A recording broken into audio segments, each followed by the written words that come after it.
Welcome everyone to the Code and Cleverly podcast. I'm Haris Iftikhar, and I have a very talented individual named Furkan in with me. Privileged to have him in the podcast. He is a test engineer at AMD in Austin, Texas. He has a bachelor's degree in Champaign from Illinois in electrical engineering. Very talented, very creative guy. Hey Furkan, welcome.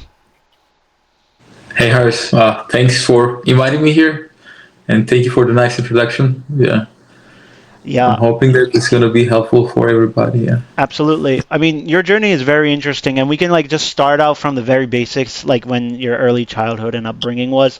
So, Hmm. like, just like the backstory, can you just share a bit about your childhood and your first, your how your interest sparked in technology?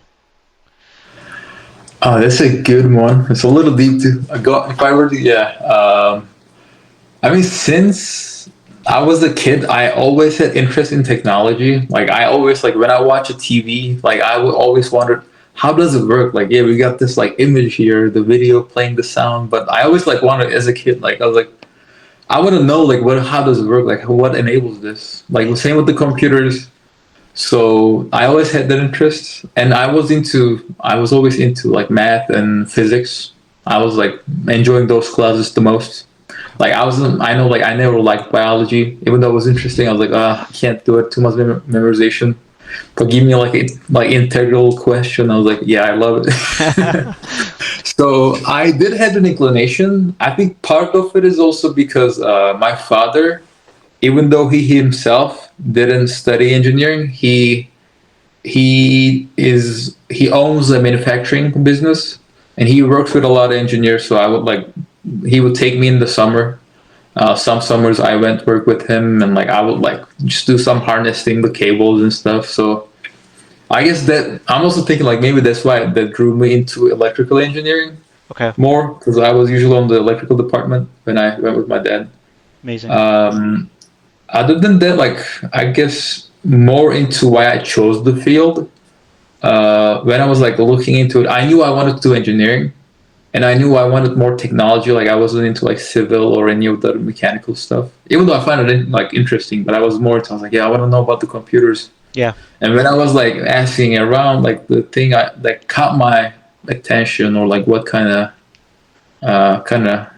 pulled me into electrical is they say, yeah, electrical is more generic yeah, and it branches a lot, but it gives you the know like you get to touch on both like how a computer works and also like the circuit and electrics. Like if you were to go with the computer, you're gonna be morely like focused on computers. right. If you go with computer science, like purely like more like very computer based, not only computing, it's more Theory like based. Yeah, yeah, theory, application, and coding, right? right. But they say like electrical, you can still do those, Yeah, but you can also do only electrical engineering. So I was like, it's practical what? too, right? Okay. Yeah, so I was like, that kind of got me. I was like, sounds good, because I was kind of indecisive. So it's like, seems like a good field for people like me, because it gives you the opportunity to kind of branch out and like kind of focus on something that you like. Hmm. Uh, and I know like other fields do have this branching too, but I guess it's just in a different level. Yeah. Amazing. Uh, Were you yeah. always in Texas in your early childhood, or were you in a different country? I was born and raised in Turkey. Actually, I was in Illinois. That's where I went to college, and yeah, I finished my high school in Turkey, and then I came for college as an international student, and then I finished my bachelor's, Okay, and then I moved to Austin for work. got it. During your childhood, were you always into technology from the very beginning, or was there also like a thing that you also had interest in? Maybe it was a secondary option that you were thinking of that you really liked doing, but then later down the road found that there's something more in electrical that I fascinate. Hmm. I as hmm. I was always into electrical stuff, but I know, like, I was just like curious overall. Whenever I saw something, yeah, how does it work? Yeah. Like, and it could go with like, I don't know, like, how does a building stand it still plays. In this case, it would be like a civil or mechanical I think it's engineering. the general engineering mindset where we're always I curious, think. like how do you do that, right? And like, Yeah, like how is it possible? Yeah, as I said, like I look at the TV, I was like, where does the image come from? I'm like, where yeah, does the like? Okay, it's like like I see the magic, right? cable there. I see the cable there, but like, does it do it? I was very So I fast. was, I remember the yeah. time when Wi-Fi was there the first time. I was blown away, with that technology. I was like, why? How the heck are the signals coming? And like, where are they? Invisible things? Go closer and it Exactly. gets more, and then go far away, it's less. Like, how is it working? Like, it's Exactly. So like same thing with like phones. Like I would like the first time the phones like these touch screen phone came out and I was the same similar. Like I would just like go in there, like find out all the feature, go into settings, what it can do, and like I know I always had that curiosity. I think the curiosity is the biggest one, yeah, and specifically in electronics, I think it's because like things run on a circuit and that's closed in something, and even if you see a circuit, yeah, you go like, okay, this does all that. Like even yeah. today, you see a computer chip. Like it doesn't like directly as a kid, like it never translates into like, oh, like now you can like run these games, applications, whatever. You can talk to people through it. It's like, but I still have, I see it, but still, I want to It's know, it's it's mind blowing because there are videos on YouTube that show how it works on the very little scale where there's ones and zeros, and then there's silicon, right? There's chips that are made through sand and Exactly. rock, and like how is it all being connected and together? It works like a brain. So we're creating an artificial brain that could understand mathematical computation values, either it's true or false, and based off everything that, like you and me right now talking, at the essence Right. we're all just binary, even our Yeah. images as well as the audio that's being translated.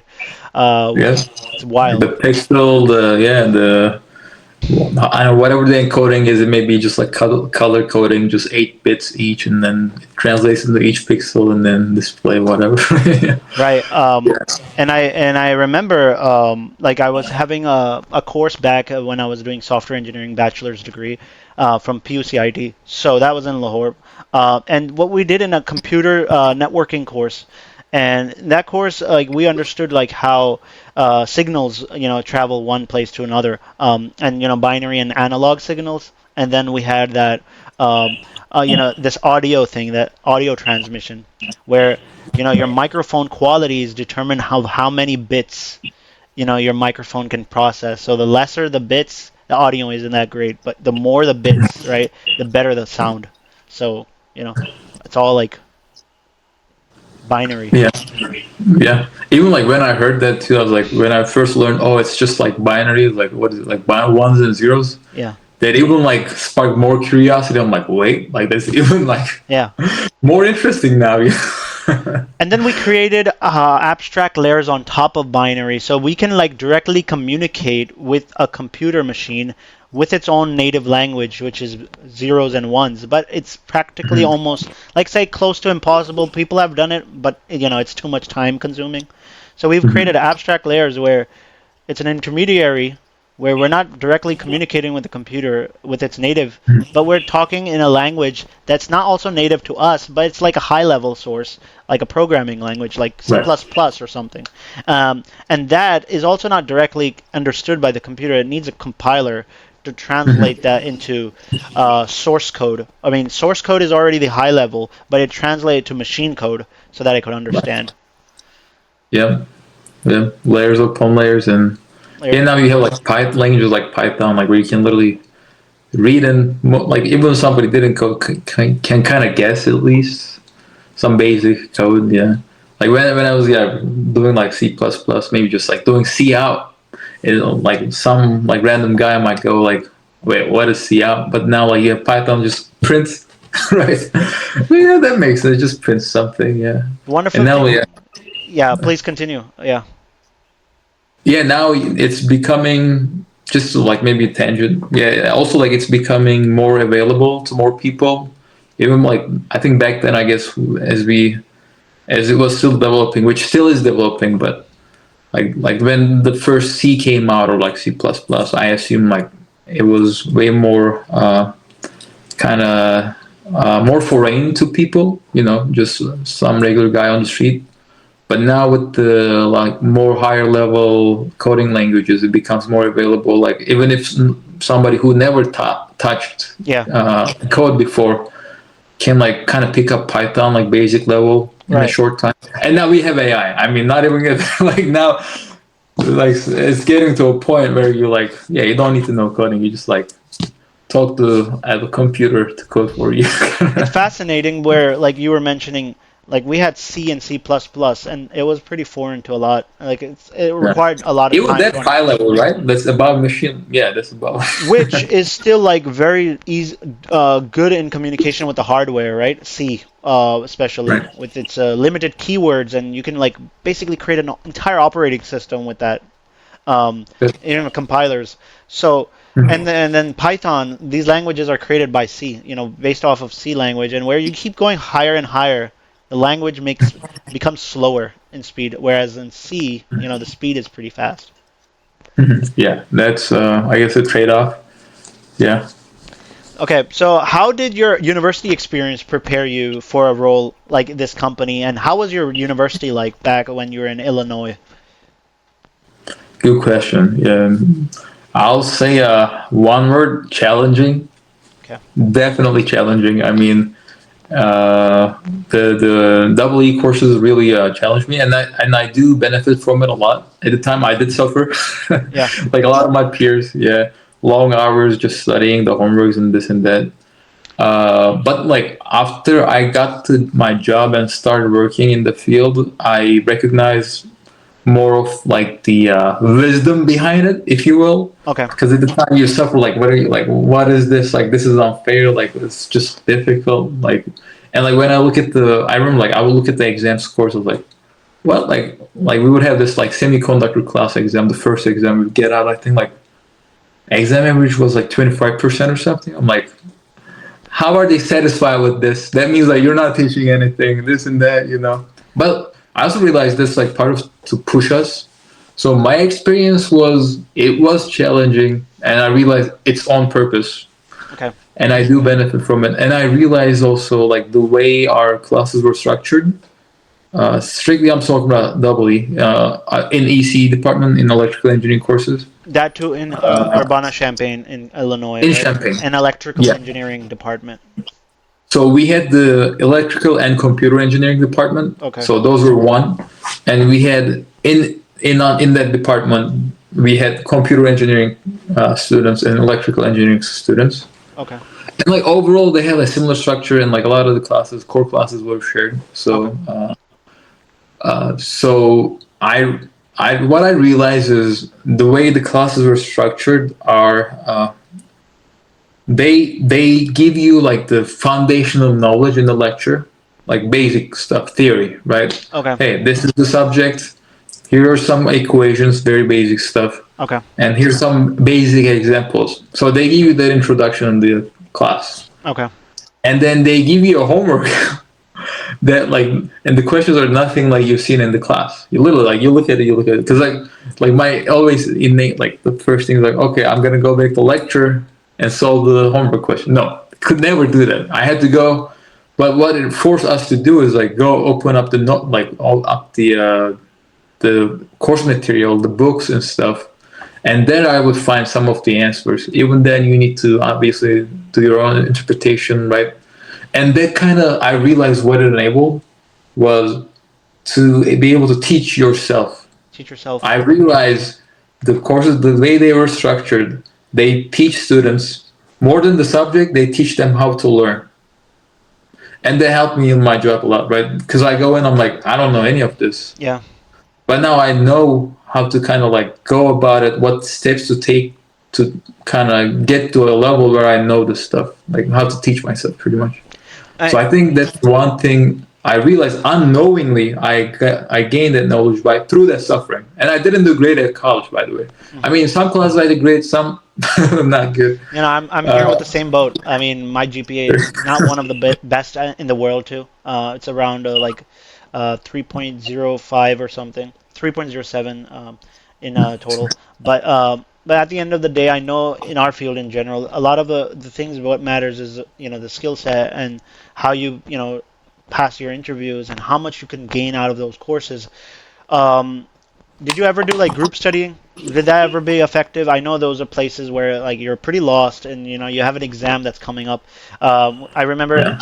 like for us as engineering students, even if we didn't like really study properly for the whole semester, the last day Mhm. before the exam would like to come together in a library or something and just scanning through all the lecture notes and trying to like understand what possibly could come. And ultimately we used to pass too. Yeah, I mean, I did also have those times where I'm like, oh man, I get really got to the last time and I still not there, and then I gotta go like do pull out like an all nighter. Yeah. I mean, to be honest, they never really succeeded that way, and that was also a learning process. I'm like, I really gotta fix this because it's not working out. Like I realized, yeah, you really gotta put like constant effort over time. Right. So I did have, but yeah, touching on the group study, yeah, I did have, like, we had a great library at the school. Like, we had a engineering library in Champaign Okay. that's like mainly used by, I mean, it's open to everybody, but it's on the north side of the campus where the engineering departments are Okay. located. Hmm. So a lot of engineering students to go there. We had another library south side. More of the other fields would be there. Obviously, you can go either. But yeah, we would just meet up. Like we had the fourth floor. If anybody from UFI, Granger Library, fourth floor. Coming down It's below. open. Yeah. Yeah, so the fourth floor was so all the other floors is quiet personal study area. The Okay. fourth floor was open for like people just students getting together as a group. So yeah, we'd just go up there, study, like do the homeworks mainly, All right. and that helped a lot because you can share and like ask questions to understand like right get through the homework easier. And another thing was the TA office hours. Okay. Yeah, that really made the difference. I have to say, like, yeah, if I wanted to get a homework done like fully, Wow. I go there because I really, yeah, and just like asking group studies, opening the book, just like putting that effort just to get this stuff done. Hmm. Yeah, you'll learn more, and it also teaches you, yeah, like how to kind of. I mean, the group studies obviously have to collaborate, right? Right. And also, yeah, like how to seek knowledge, if you will, just go how to where to find, how to go through the textbook, and yeah, how to kind of collaborate with the like other students and your classmates. Yeah. Amazing. Tell us about even before when you had to go in a U.S. University. How did you even get those admission? I mean, I know this process is pretty, uh, there is a process there, and there's, competition among, people all over the world want to get into a U.S. University, and, how was that process like? Did you take the SAT or something like that? Actually, no, I didn't need to take SAT because what I did is I first 2 years I did community college, and then I transferred to a 4 year. So that kind of bypasses the SAT because when I was transferring, so the community colleges, I don't think any of them requires you to take SAT, but some they require you to take some like local exams. So I took those. Like I took when I first came, like I took like their English exam and their Math? math exam. Okay. Yeah. So and they also require me to take TOEFL or IELTS for English proficiency. Okay. So I also took those. But then my transfer, I just needed to show my transcript.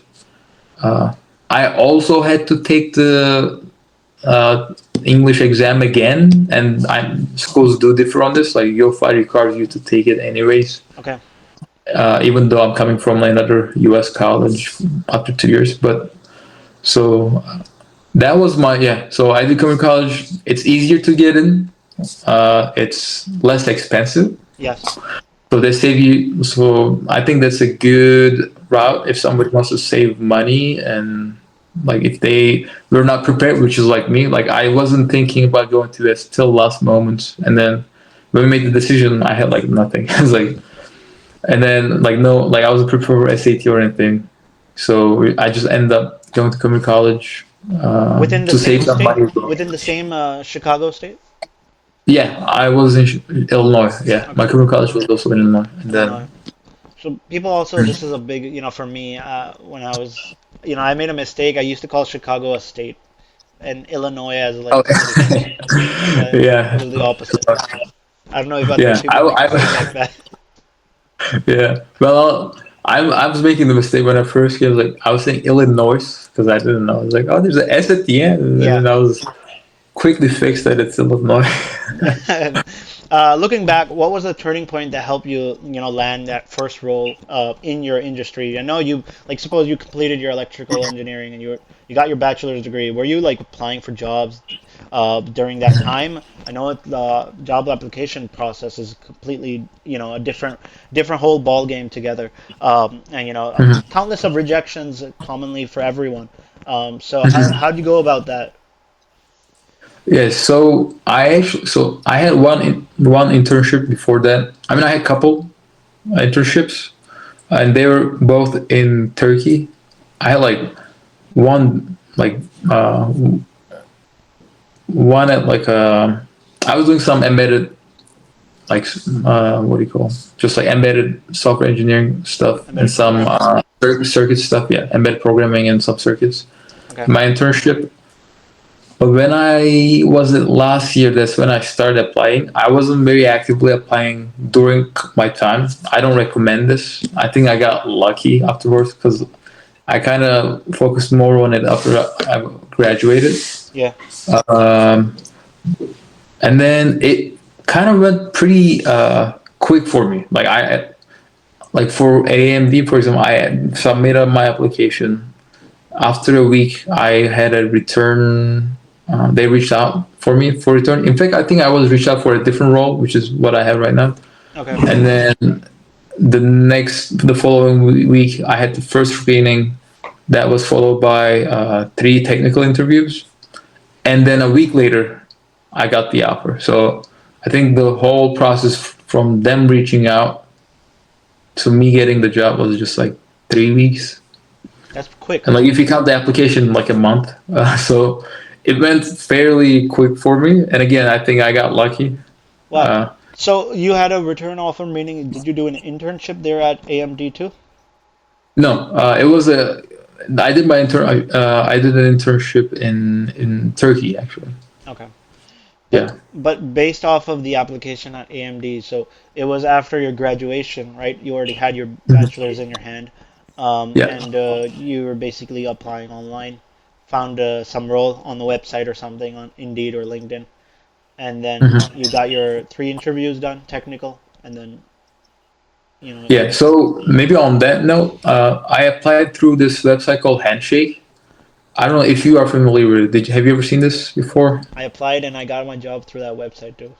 Oh, there you go. I I was about to say, yeah, I think that's I see that's the most effective for most of the students because I mean, that's a great platform that lets like students meet with the employees. Also, employers, and yes. that lets employers to reach out to students too. That's very kind of focused, if you will, like very like on target, right? Because you have people looking for students and I mean, you have companies looking for students and Right. you have students looking for companies. So, and that's how I applied and that's how I found the AMD. And So, hats out to Handshake because the thing is like they only have like suppose you're in a US based company or US based university, then only those people can make profiles there, right? So all the mhm. users would normally be students. There won't be any professionals or any guy who's in their 20, let's say 30s or 40s applying on LinkedIn and trying to like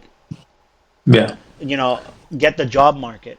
So that's why yeah, I think that's a problem with the other platforms like Indeed and LinkedIn and Dice and places like that, where like yeah. you post a job there, like suppose a company like Oracle or Apple posts a job, and within minutes it's like 500 applicants.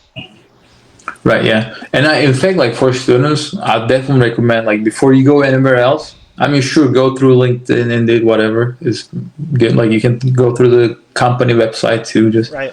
I'll say Handshake. Go through Handshake first. Get those applications done, whichever you're interested, because Yeah. like those are looking for you.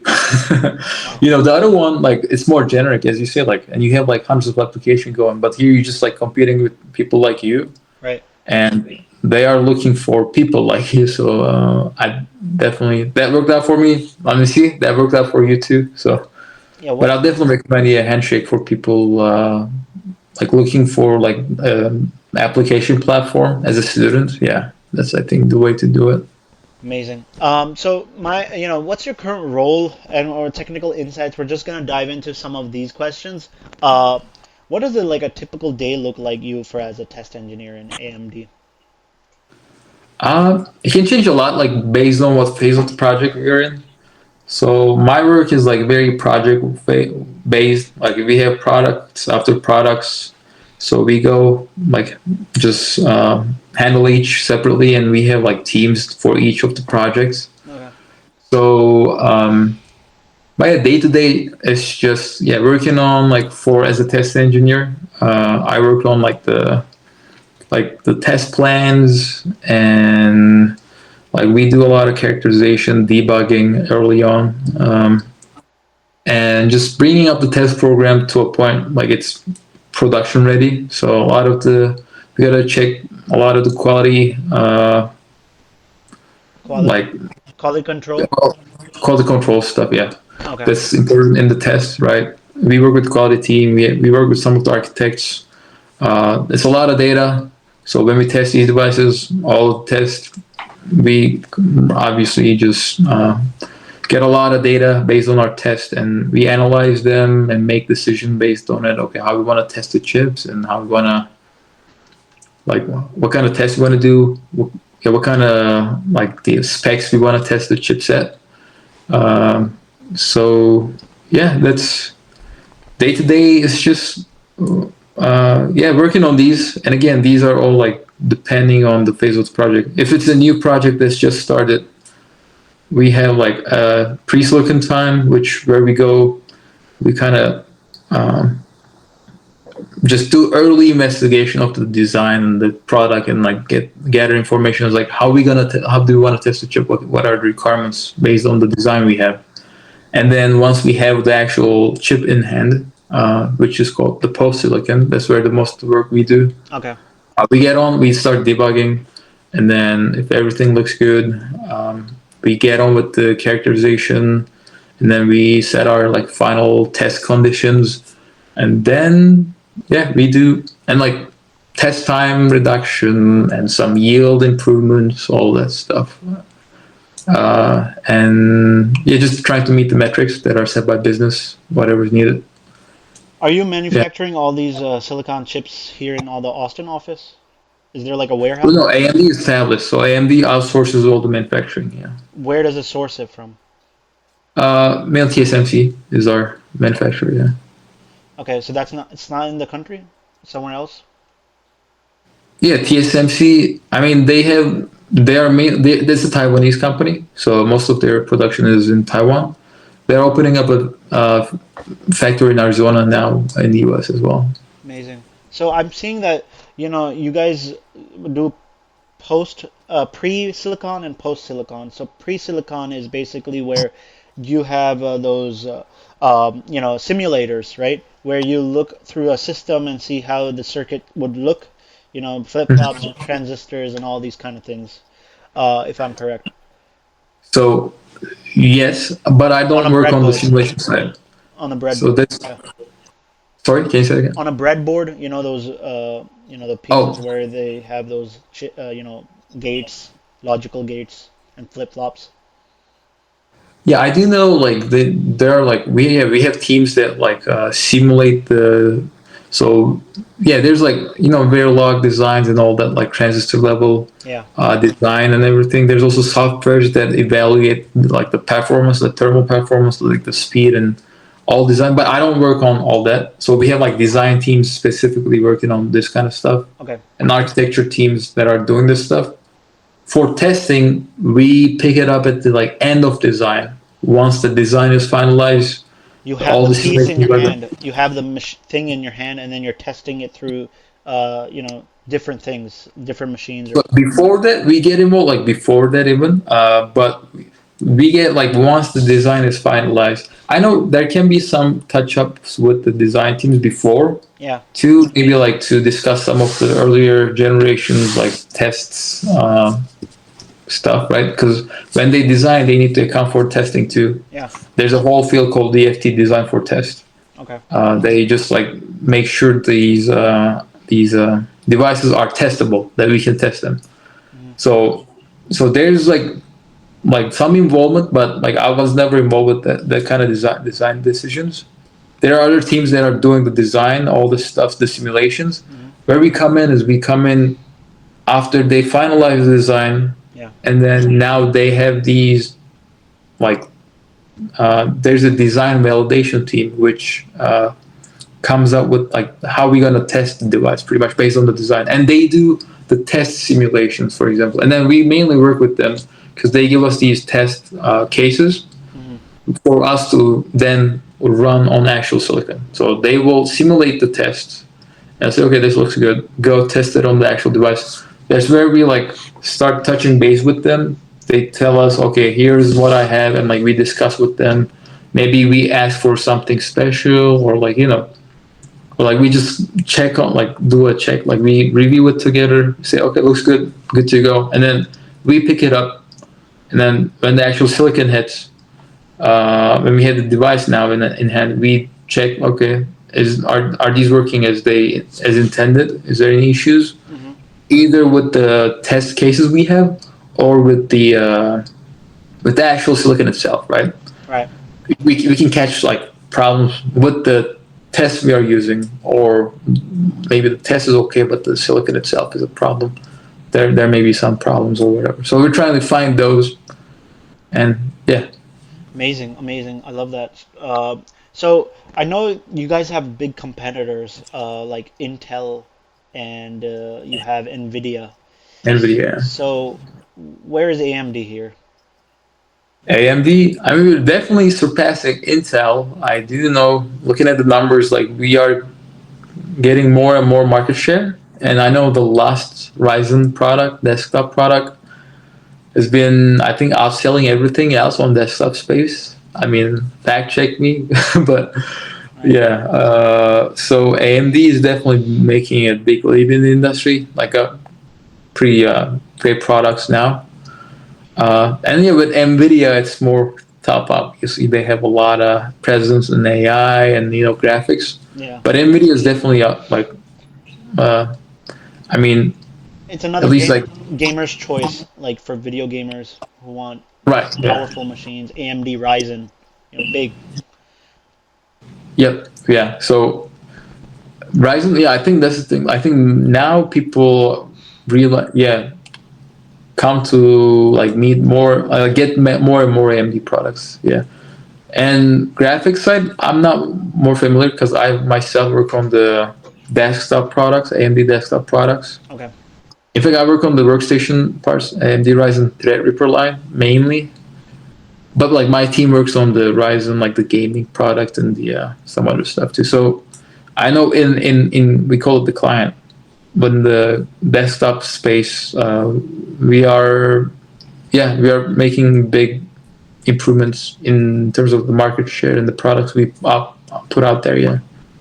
On the AI, I know like Nvidia has been dominating, Yes. but AMD is also definitely trying to catch up and also making good improvements. So it's I think it's pretty hopeful like the way things are going now. Yeah. I think there's a good potential, but yeah, we'll see. Time will tell. I heard that there's like maybe a relationship between Nvidia and AMD. Maybe they're like some siblings or something like that. This owner or CEO of Nvidia. Oh yeah, I heard that too. Yeah, I heard like I don't know. I think like I don't want to say something wrong to be honest, Yeah. but I also heard like there's some sort of relation, And like maybe family relationship between yeah, Lisa Su and I believe AMD is also like trying to add in GPUs along with things that could compete with Nvidia and along maybe be more readily available. I know I there was a cousin of mine who came from England one time, and we were in Pakistan. So in Lahore, he brought an AMD machine. It was VAIO. I remember the Sony computer, laptop. So it had an AMD chip inside. But it was like 10, 12 years ago. The chip wasn't like he brought the laptop from a location where it's cold. Normally the temperature is much colder in England, but when he brought it in a place like Pakistan where it's always hot, the chip started like not performing and functioning, and the laptop did just die out. I remember those are some issues, especially for people in South Asia. I know have AMD has really improved throughout the years, but I know that was this a problem back for AMD? I guess there's some like thermal problems, Yeah, like not. Yeah, I personally am not aware of it, but I'm like when we do tests on at different temperatures. So and mainly what we are concerned is like the product has to perform what we promise to customers, right? yeah, So whatever you read on the specs, we do. Sorry, can you still see me? yeah,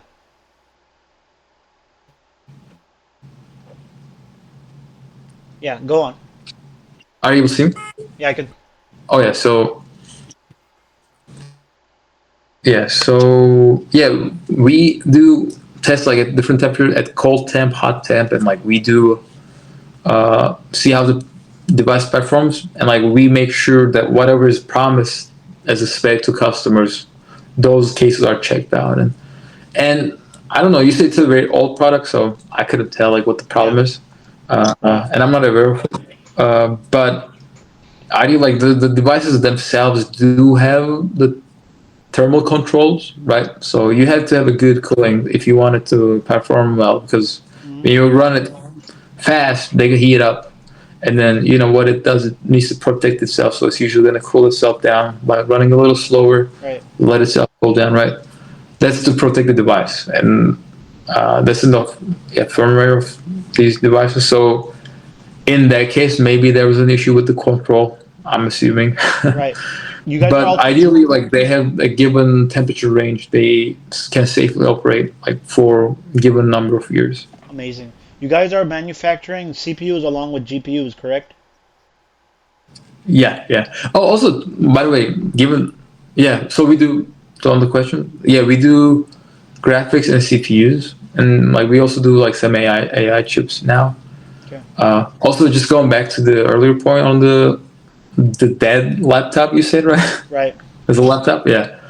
It also happens like over time, these devices, like the material itself deteriorates. Okay. So I'm assuming that could be the case, and then you know the device will start working on different like voltage specs and like different speeds. Hmm. So I think that could have contributed probably some deformation on the material itself over years. You said like 10 years, 12 years. Yeah, it's been like 12 years or something. Yeah, that's way beyond the guarantee year anyway. Yeah. There, Intel has been like a very big name throughout many years, back when computers hit in the market. Um, so I'm not sure, Intel is still here. I know Apple also has their own chips, M4, M1 chips. They, Mhm. stopped supporting with Intel. But yeah, uh, when I don't know, there's like a term, I don't know, it might be my thought, but when a Mhm. person, buys a machine, or a car, I would say go for a Toyota, reliability. For a chip, Intel for reliability, or is that not the case anymore? I mean, I report AMD. Yeah, Honestly, I like to be honest, I couldn't recommend because I didn't do my research one, and I don't know how Intel does things. yeah, But I know like I can speak for AMD because I'm involved in the process. right, We definitely like put like strict measures. Obviously, there's like as I mentioned earlier too. There's like, for example, we on the test side we work with the quality reliability team, and they have certain metrics we have to meet in testing. hmm, So, and all these chips go through the exact same testing. Like every single chip before they go to the market, they have been tested multiple times, like on different levels. amazing. So everything we put out there, we like to the best of ability make sure they're kosher, like they will work and they will work for amount of years we promised them at the least, Right. at the given specs. Um, so there's like testing is a big part, and like quality is a big part. We have to meet those, otherwise like we don't get approval on these projects. Yeah. And yeah, so yeah, I say AMD products should be pretty reliable. Amazing.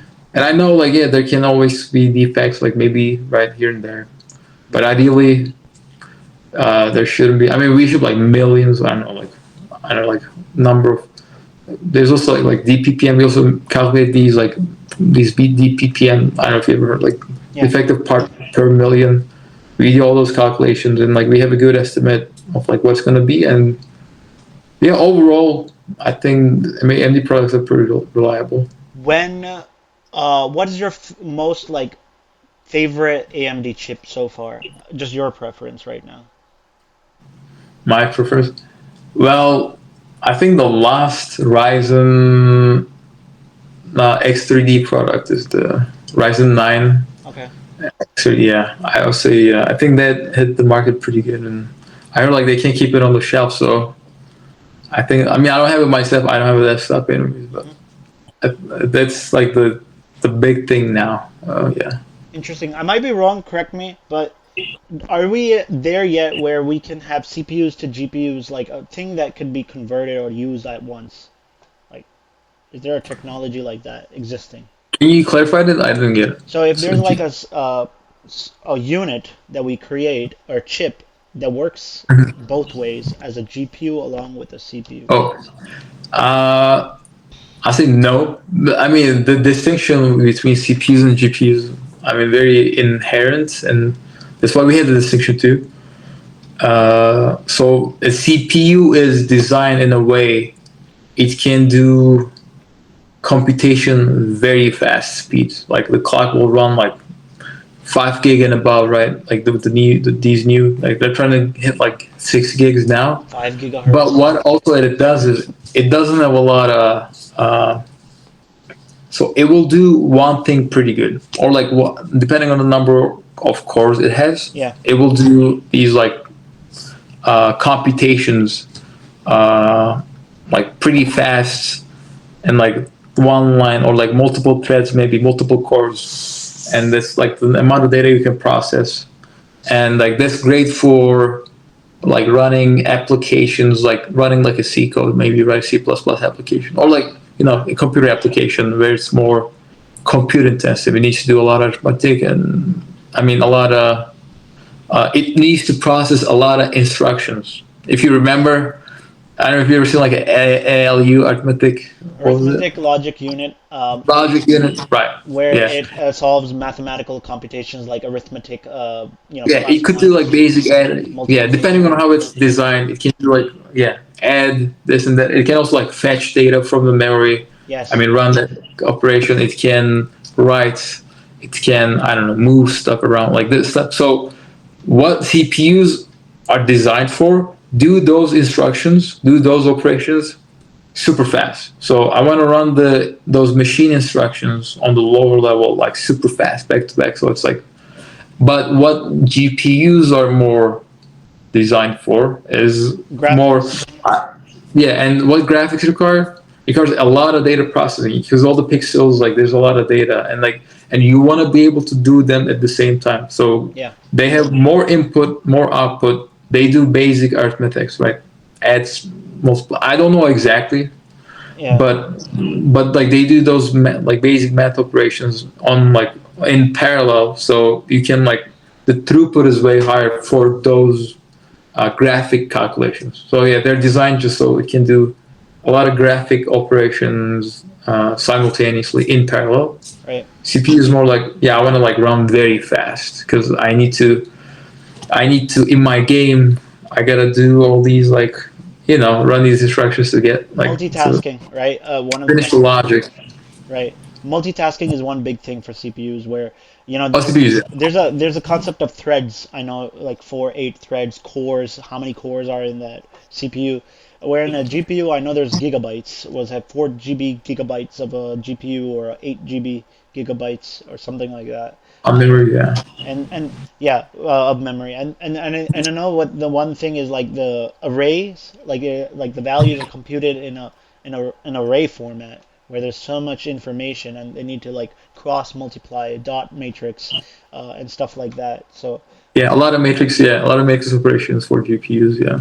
the better the GPU, the better your GTA 5 would run, or 6.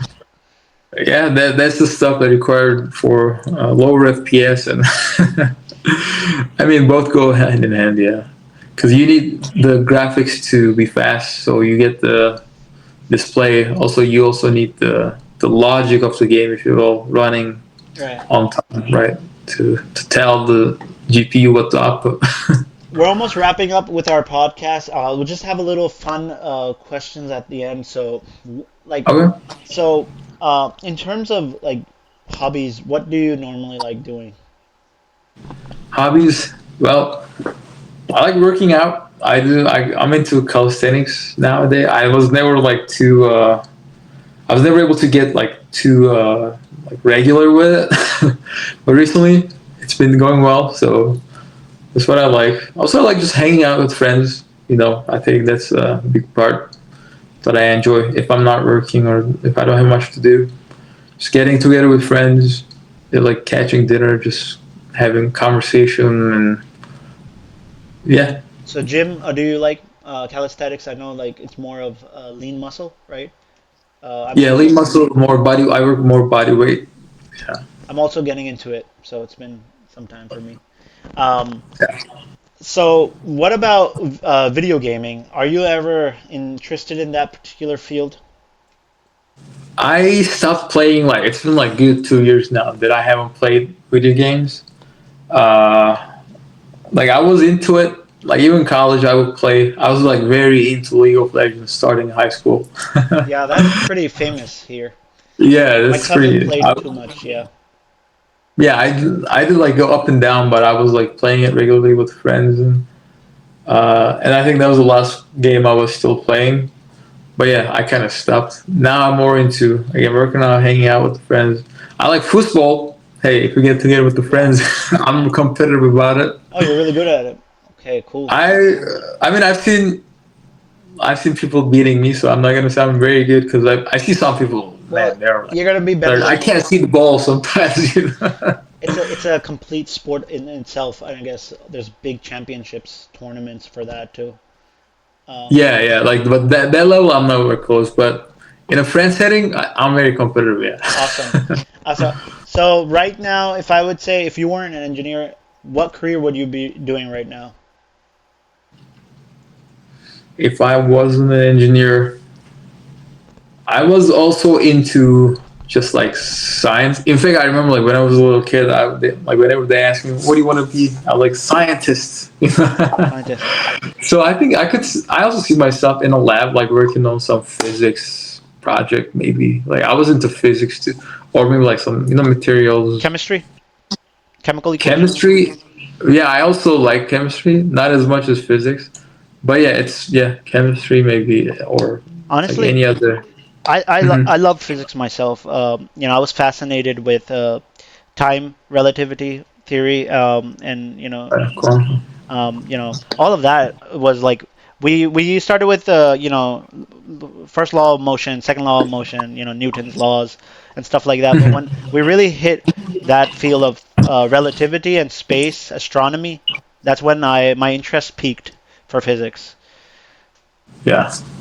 So, yeah, I also think like it may not sound like way different than an engineering, but I guess yeah, I could be like a scientist if you will, Okay. or maybe yeah. If you could invite a fictional character into your area or your lab or tour right now, what would it be? Who would it be? A fictional character to my life. Yeah, to your life. A fictional character to my life. What would it be?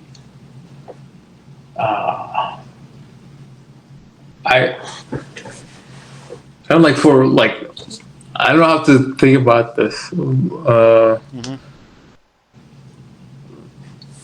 Like to help me out or Yeah, for like maybe helping you out on a lab project or test or something like that. Hmm. Is there anything like? Okay. Um, a fictional character. Honestly, I can't think of any.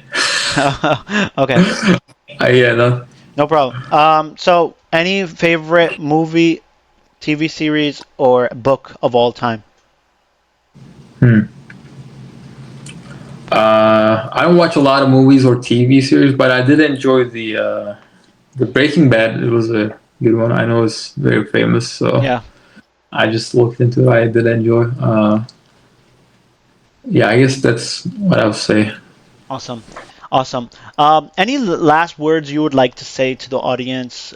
Any one piece of advice you would give to everyone out there? Um, I I guess like if we have like a lot of student audience, I'll say definitely this is gonna be like cliche, but definitely like pay attention to your coursework and try to use a lot of the school resources. I'll say I think that's like important. We don't realize because we kind of we feel sometimes like we feel like we're left to like our own like devices, just like doing our own thing. But Yep. also there's a lot of resources around like and they do help a lot. Just like you like sitting down like hours. I mean, it might benefit too, but yeah, I did benefit a lot also from like all those resources, whether it be like going to like an office hour, meeting TAs, asking them questions, or a professor just like after class, like before class, whenever I catch them. Could be an office hour as well. Another thing was like, for example, at school we had career services. So I would definitely say for those who are looking for internships Hmm. or jobs, like just go use those resources. Hmm. And yeah, and in general, I would say, yeah, try to find people who are like have similar goals. That also plays a big role. I think if you surround yourself with a group of people, like they kind of pull you. Like sometimes you don't always start from the best, but if you're in that space, they still kind of like push you to that last limit, or like you still benefit somehow. If it's the opposite, like you're driven, but like your friends are not, like, and then you start, and this applies to a lot of areas in the life, right? Beautiful. But yeah, in school too. So yeah, I'll say just use the resources and try to build like find those people who are driven, have like similar goals, and I think that should. I think that people benefit from it. Yeah. I do see a lot of benefit in my life, Yep. so sure, Wonderfully yeah. said. Love that. So if anyone wants to reach out, where can they find you? They can connect me on LinkedIn. I'll I think definitely. the most suitable here. Awesome. Uh, yeah, it's Furkan dash Yazigi. It's my first name dash I'll make sure I Yazigi. add that link in the description. Okay. And yeah, and hoping we communicate even more. Looking forward to interacting. And thank you so much for the time in the podcast. It was a pleasure Yeah, speaking with you. yeah, it was my pleasure, man. Thanks for having me. I'm hoping it's there's some benefit to it. Yep. And yeah, thanks. Thank you.